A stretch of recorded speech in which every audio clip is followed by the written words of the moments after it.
Welcome to Ambient Discourses, conversations with musicians and composers who create musical experiences and sonic landscapes. My guest on the program is, well, it's me. I'm taking exception actually here. Generally speaking, I interview other guests, but today I've got something slightly different in store for you. We are going to have a producer's cut version of ATMOS, my latest album, ATMOS, where I will kind of break down the album and share some of the notable moments, talk a little bit about my musical history, my process for creating music, and what inspires me, and among other topics. ATMOS is, I just love this album to pieces. Like this moment here that we're about to come into, it's about establishing patterns and then suddenly have deviations that kind of throw surprises into the mix. Like you feel like it's going a certain direction and then suddenly it starts to pivot and drift off into another time and space. ATMOS is an exploration of sound, of ambience, space. It's really a reflection of the transition from one atmosphere to another. And in some ways, an exploration of what it means to kind of drift through not just space, because that can be trite, but it's drifting through these different stages and experiences and places, but from a sonic perspective. So that's really kind of what drives the creation process behind ATMOS. Now, ATMOS was the result of an improv session that I recorded back in, April 30th of 2023. And it was an experiment in blending from one composition to another. So the intent was to make this seamless experience where one piece bleeds into another with complementary notes and some contrasting notes and fading out one ambience in favor for another. And it was an interesting experience. And what has resulted from this, for me anyway, has become a composition that is both a part of my meditation practice as well as just something that I really enjoy listening to when I take the dog for a walk. But on the whole, this album for me, and I mean this sincerely, that this album for me has been a bit of a religious or spiritual experience for me, especially when I go back and listen to it and I open myself up to the environment around me, when I expand my mind to open up my consciousness to the universe, and it just has this way of transporting me to someplace else, and to consider different perspectives, to consider different ways of thinking and being. So from that regard, it really, these sets of pieces really have been meditative, and they really have been a spiritually transcendent experience for me. Let's listen for a while, shall we? This is track number 2. This is labeled Tropo, a reflection on the troposphere.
I tend to be pretty melodic with my music.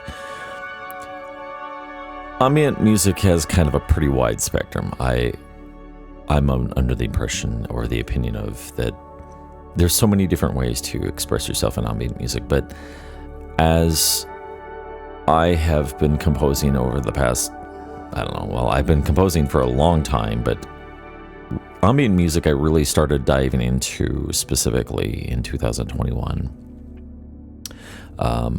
My first ambient album was called Relay Station 2021 Mars, and it was the start of rapid fire composition. I was composing music every week and releasing music every month. Now, by composing, full disclosure, my process of composition has nothing to do with writing down notes, with sitting down and writing long form notation. And for many camps or many perspectives, many people believe that that is the only method of composition. I don't subscribe to that idea. For me, composition is more about, I have an idea in my head, a concept in my head. How can I quickly and efficiently get that idea into a tangible form? So I equate it to sculpture. For me, music creation, music composition is very much like sculpting. I start out with a very rough medium, and I have an idea in my head, and it's like, okay, how can I get to that idea? So you start whittling away at things, you try and throw different things into the mix, and it's this constant process of refinement and following my gut instinct. So when I'm listening to like this piece here, I can't help but think melodically. Like, I want my music to kind of tell a story, to set a scene, to convey an emotion or convey a space. And intermixed with that, there's a story to be told. And the best way to tell a story, musically speaking, is to introduce a melodic component. There's not a lot of ambient music these days that has that component. Much of it's really about exploring sonic sensations and vibrations and frequencies and modulations and things like that. But for me, can't help but not introduce a little bit more of a story in melodic form. We're coming up onto track 3, which is entitled Strato, which is short for stratosphere. We're going to just listen to this for a while. I want you to enjoy the transition here into a new space, into a new environment, and let it whisk you off.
I have to confess that Strato is probably one of my favorite compositions on the entire album. I really love the transitions. I love the introduction of ambience. You can hear waves crashing. You can hear the wind. There's even kind of this sensation. It sounds kind of like a jet, and actually that part fools me all the time when I'm out going for a walk with a dog and I happen to be listening to the album. That part just feels like there's a jet passing right overhead. But yet, it doesn't sound too jet-like. I mean, it sounds still like it's a part of the soundscape, right? Like it's part of the wind or something. This ATMOS marks my 34th full-length ambient album out in the STOLACE Relay Station series. I started making music under the Relay Station. I started creating the Relay Station series back in March of 2021.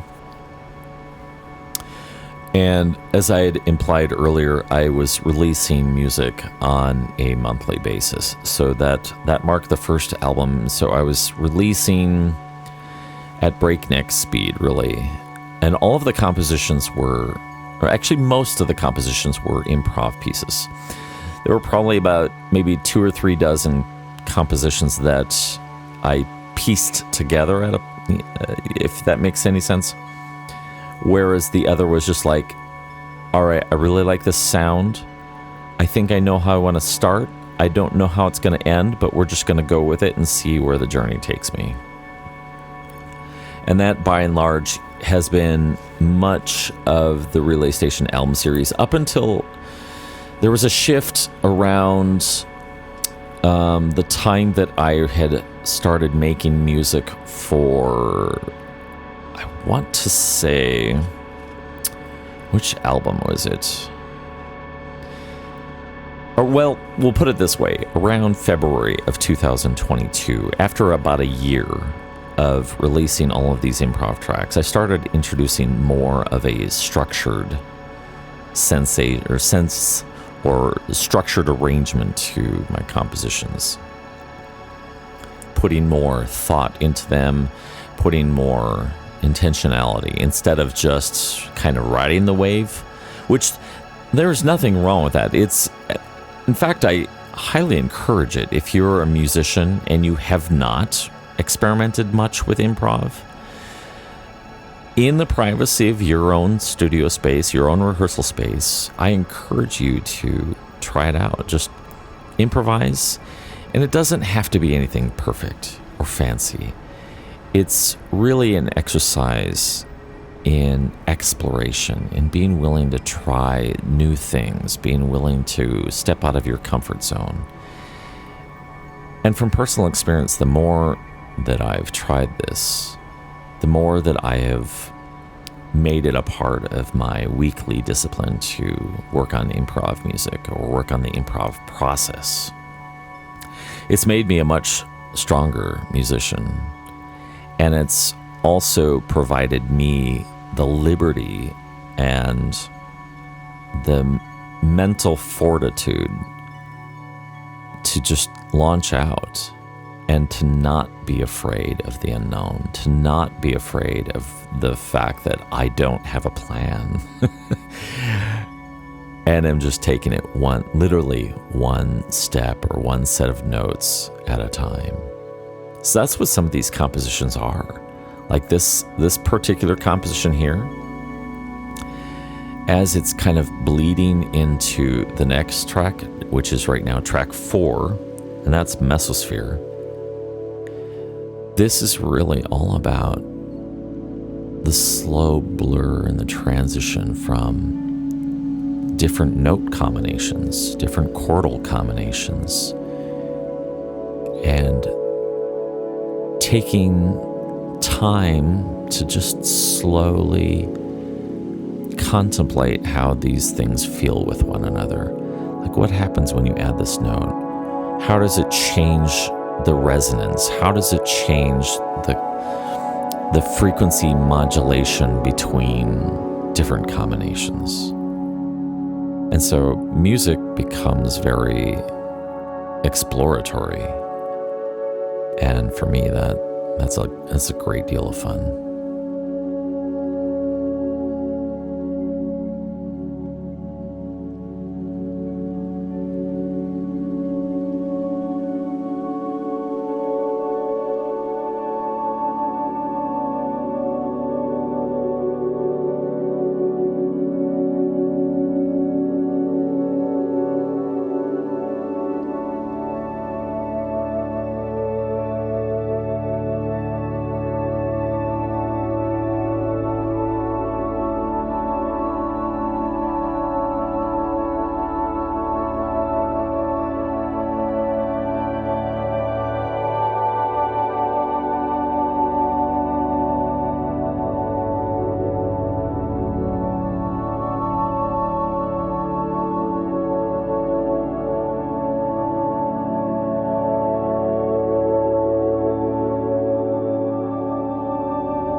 I've really started to see music and hear music differently now,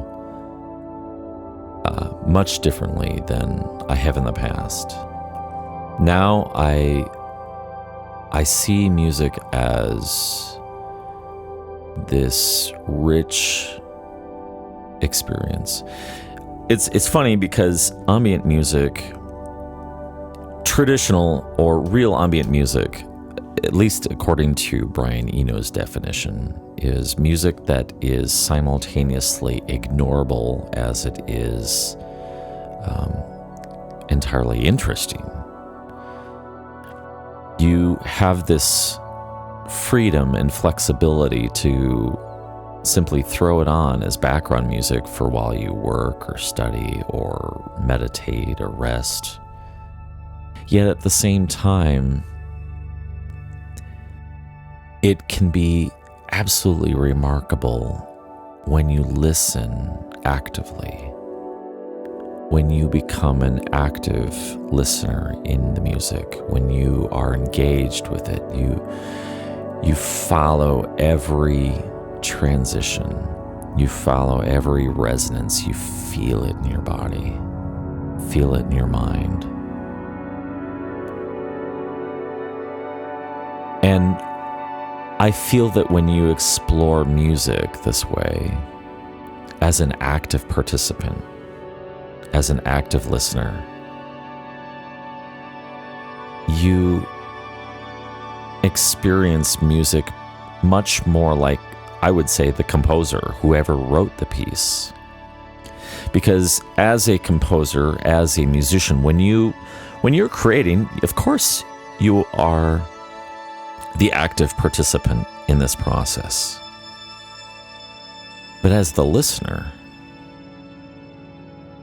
I think that when you go beyond just passively listening, passively enjoying the music, to immersing yourself into the music, immersing yourself into the transitions from one set of chord combinations to another, or one phrase to another, or absorbing yourself into the textures and the spatial areas created in the music, you are in for a much more rich experience, I think. At least that's my perspective. And one of the things that I have taken to as one of my disciplines, I wouldn't call it a discipline really, but one thing that I've added to my arsenal to help me immerse myself and enjoy music on a much deeper level, and I've mentioned this before on the podcast, where I will take my Bluetooth speaker, I've got a Bose, kind of one of those sound color devices or whatever, and I'll just crank it up and I will place it on my chest and feel the resonance and feel the changes in the music and feel the fluctuations in the chord combinations and the textures. Then music becomes more than just a listening experience. It becomes a feeling experience where you can feel it in your body. And while I don't necessarily subscribe to the idea that certain frequencies have certain healing properties, I will say this, that it's a pleasure and it's a delight to feel the music, and I believe that it can have a soothing quality to it. And I would imagine that for persons with hearing disabilities who may be deaf or hard of hearing or have some sort of other condition that prevents them from being able to hear at what people would call normal levels, I think that ambient music carries with it the potential to bring music therapy on a physical level to those who might normally not even be able to listen to it, but to feel it, to feel the music, to feel the resonance, can help whisk you off to another place.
I've not always been an electronic artist. For much of my life, actually, much of my music creation days, I was really more of an acoustic artist. Back in about, I did all the band things that everyone else did. I was in several different alternative bands back in the 90s and into the 2000s. I also launched out to do solo acoustic music back in the day. I think I started around 96 or 97 or 98, somewhere around there. And I had adopted the pseudonym Michael Miles. That was the name that I operated under for a while. And part of my expression was acoustic instrumental music as an extension of trying to help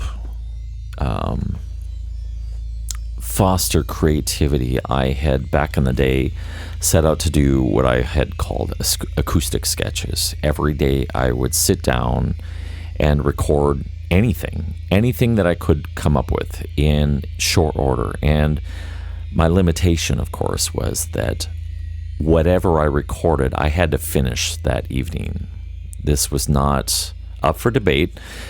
The whole intent was to force myself into a creative habit.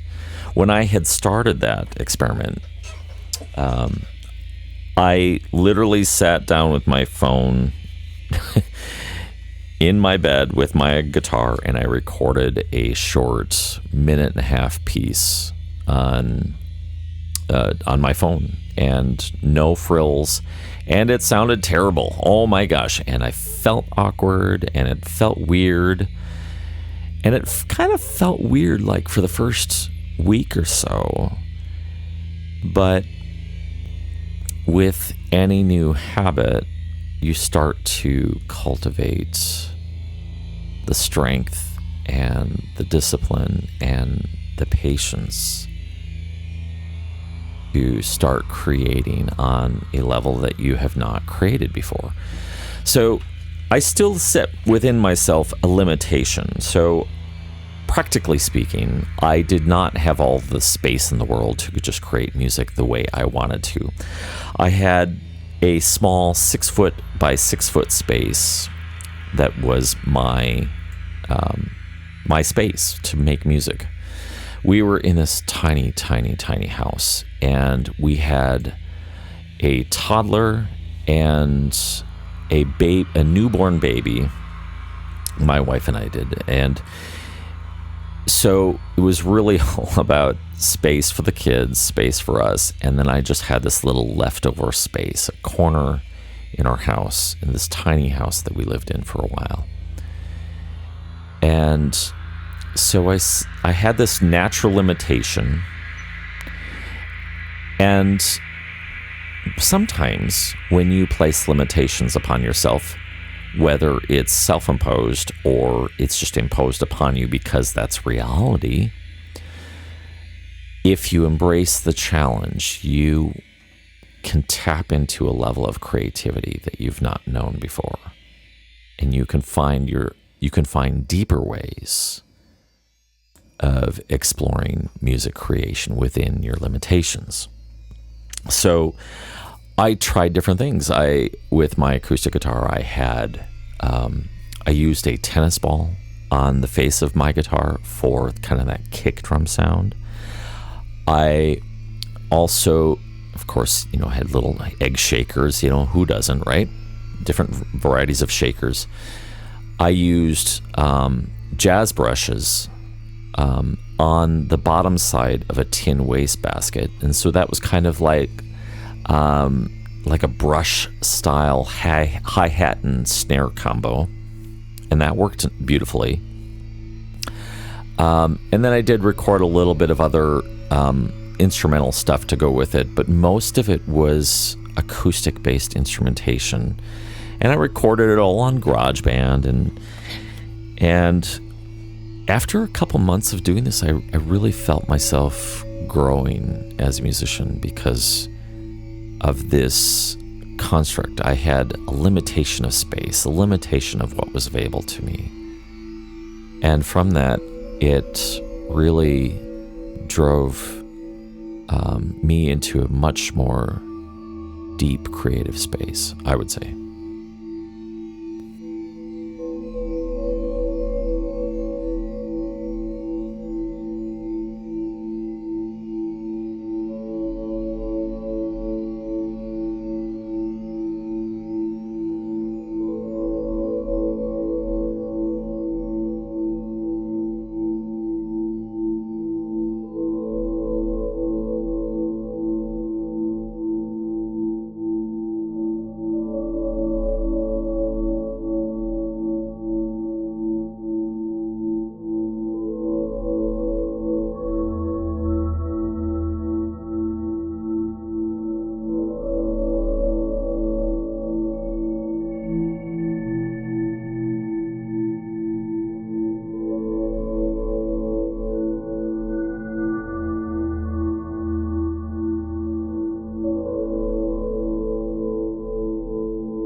Fast forward from the times that when I was creating these acoustic sketches, a few years, I had made a change from a philosophical standpoint. After struggling for years, really, with depression, with some unforeseen drama that arose from a band that I was in, and a variety of other semi-traumatic events that I had experienced and endured, some which were musically related, others that were spiritually related. I really started to undergo a deep, what I consider the start of a deep transformational process for myself.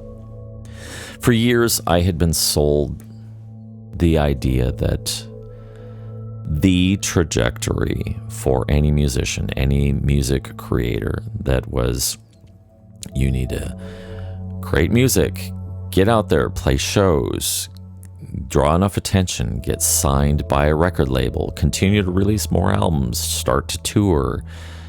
There's this whole narrative that we've been bought and sold over the years, especially, I would say, within the last millennium, but I think it's unique to our time. We have this idea of what a successful music career is supposed to look like.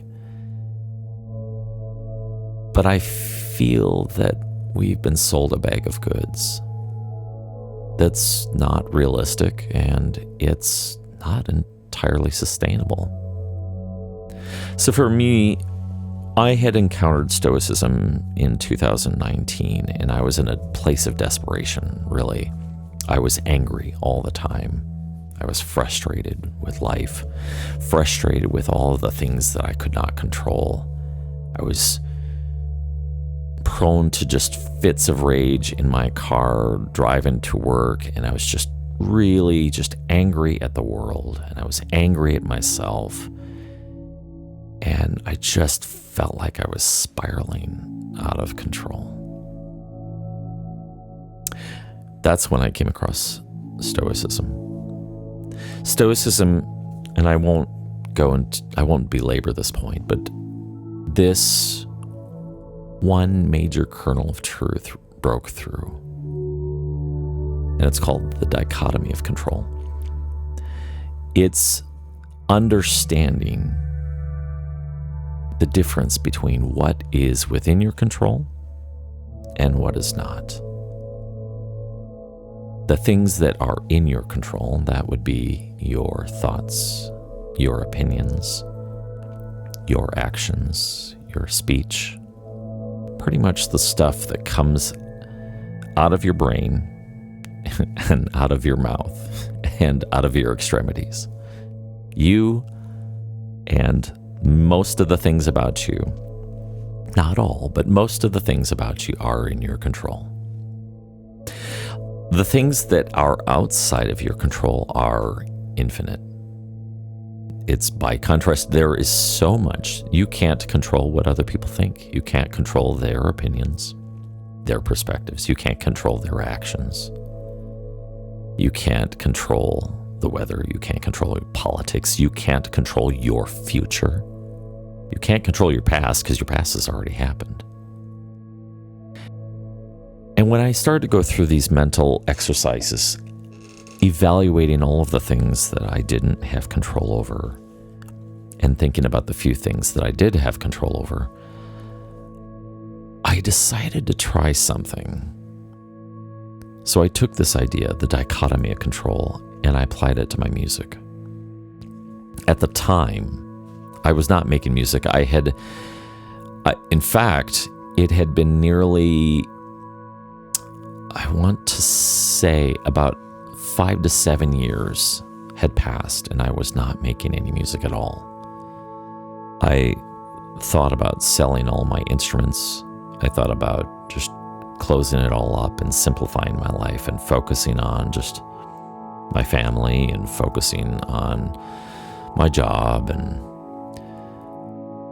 But when I put my musical endeavors, music in general, through the dichotomy of control and assessed all the things that I did not have a lick of control over, things like whether or not people are going to like my music, much less whether they're going to buy it or not. I can't control the rates at which we get paid for streaming services. I can't control my level of popularity. I can't control whether or not people are going to end up at the shows. There's not much I really have that control over, if I'm really honest. And then when I thought about the things that I do have control over, I can't control how well I perform in the music industry, but I can control how well I perform when I'm sitting inside my space and I'm sitting down and I can practice more. I can write more. I can create because it brings me joy. It didn't bring me joy at the time, just full disclosure. But a transformation started happening where I started realizing that I can go back to creating music simply because it has the potential to bring me joy and delight. Not because other people get to enjoy it, or not because I want other people to enjoy it, or not because I want album sales, or to be popular, or to get signed by a record label. All of that shit eventually gave way to,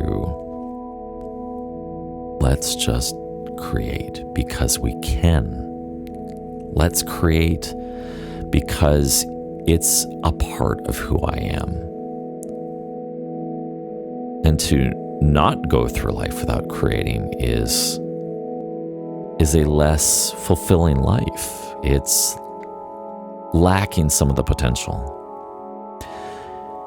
Now, to be clear, it took me about a good solid 2 or 3 years to really bust through some of the old programming, the old ideas that I've held on to about writing music, about releasing music, about what motivates me.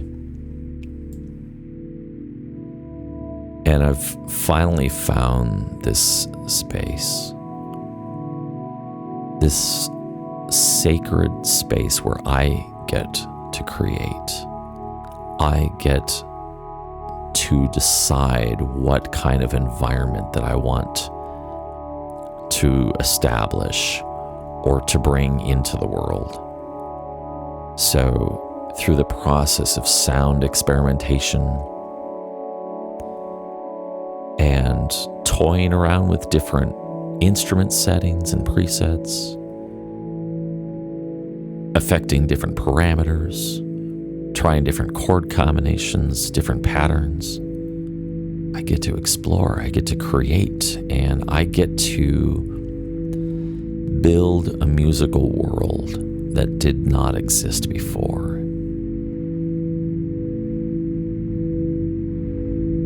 And in that simplicity, I have found joy, peace, and contentment.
Music really has become an extension of my meditation practice, of the discipline of reaching out to the universe,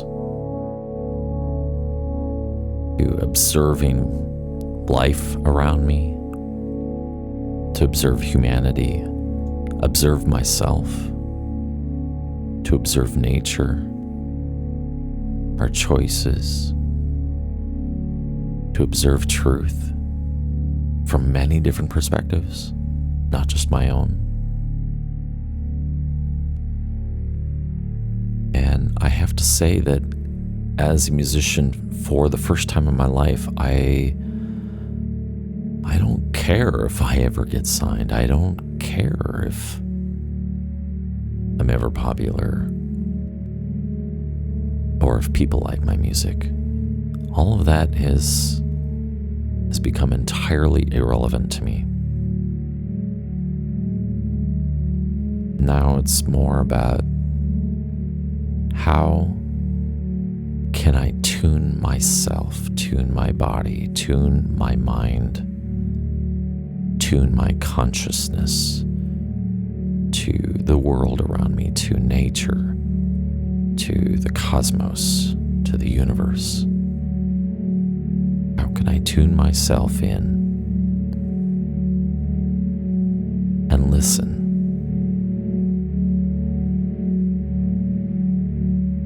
Observe, meditate, and then express myself and express my observations, and create a space that did not exist before. That, for me, is the music creation process. It has very little to do with whether or not we really like the music, whether or not you like it. It has nothing to do with popularity. It has nothing to do with trying to get more listens on Spotify, more likes on social media. But it has everything to do with I'm trying to live my very best life. I'm trying to connect to the universe on a way I've never connected before.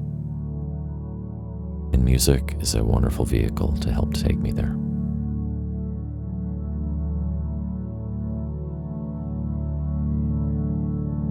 I hope that you find in yourself something similar. Find your personal resonance with the universe, with the cosmos, with nature, with the rest of us in humanity. Find your place, find your voice,